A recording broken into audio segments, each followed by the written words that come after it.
Today I'm going to show you how to attach these beads, or any type of a round bead actually, to a ring. I make jewelry out of guitar strings, so I'm not going to show you how to make a guitar string ring because there's actually a really good tutorial already up on YouTube about that. You can just search it. Somebody else did it. But I am going to show you how to attach the round bead on top of it. So if you make a ring out of wire or any other medium, you can still use this tutorial to learn how to attach a round bead up on top of it like this. Okay, so I've decided to make a silver ring, and I'm going to attach this kind of ombre blue bead, and obviously you can use whatever bead you want to use. You can see the ends of the guitar string ring here, and that's part of the actual guitar string tutorial. You can wrap it with wire before you start. I don't like to do it that way. I like to do it my way, obviously. I'm going to get a piece of 20 gauge wire. I think you could probably use other gauges, but I actually like 20 gauge. You can try it out with the harder gauges and see how you like it.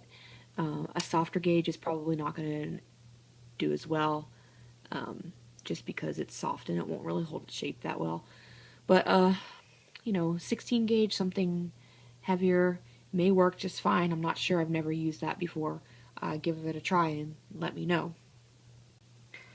Okay, so I had cut about 12 inches of my wire, and normally I eyeball it, and that's actually not a good practice for me because sometimes I've actually run out of wire when I was making the ring, and I had to redo the entire ring, and that's no fun. So I really suggest that you figure out through trial and error how much wire you need per ring, and then go ahead and measure it. So first I'm going to take the bead, and I'm just going to put it on the wire. So there it is on the wire. Now what I'm going to do is I'm going to fold it like this. I'm going to wrap it around like this, almost like you're making a little knot.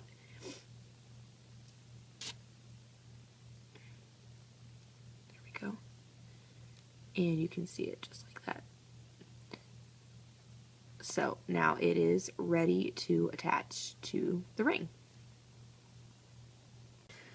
Okay, so I'm going to do, kind of straighten this out so I can see what I'm doing. The top wire here, you can see this wire is on top. I'm going to put it through my ring like that. And I'm putting it in between my two cut ends because, like I said, this is a guitar string ring. If it's wrapped already, then you probably wouldn't need to do that. And I'm holding it very firmly with my dominant hand. And I'm going to wrap this around like this.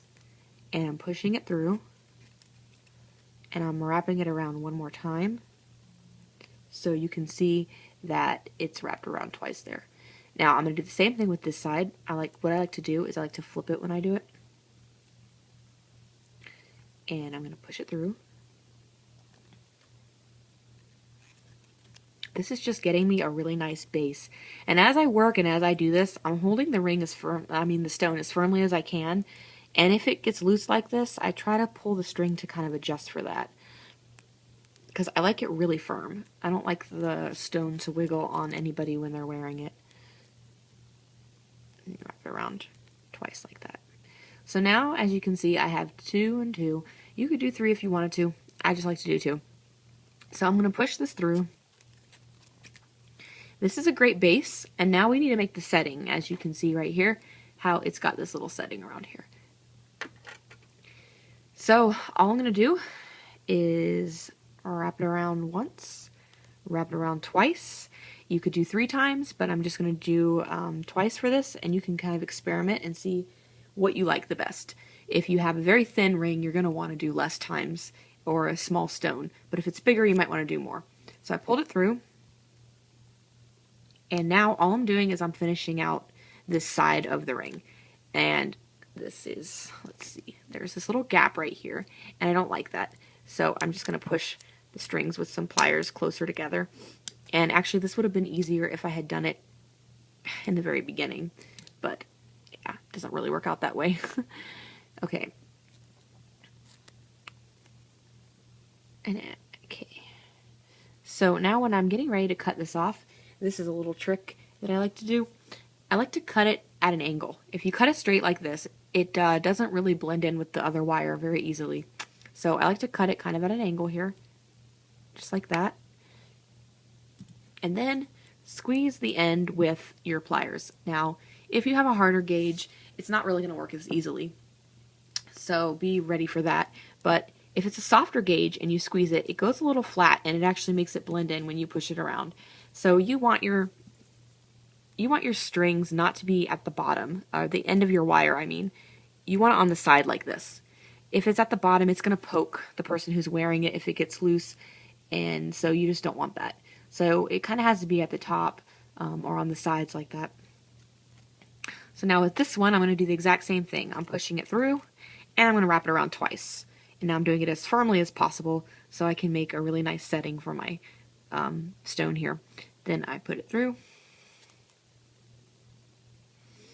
And as you do this more and more, as you get more practice, you're actually going to get better and better at just wrapping these super tightly around with each other. It takes a little bit of practice. Don't be discouraged. Go slow at first and use your pliers to push it together when you need to stop and do that. So same thing. I'm going to cut it at an angle. And I'm kind of eyeballing where I need to cut it as well, because when it wraps around, I can't have the bottom part at the bottom. So if I ever run into a situation where I have it stopping at the bottom, I will cut off a little bit more wire so that it doesn't do that. So there you go. There's your setting. There's your ring, and it's put on there. And if you want to check me out, I have a shop at Etsy. My shop is luckystrings.etsy.com, and I sell guitar string jewelry, all kinds of guitar string jewelry, rings, necklaces, bracelets, stuff like that. So check me out and let me know if I can answer any more questions.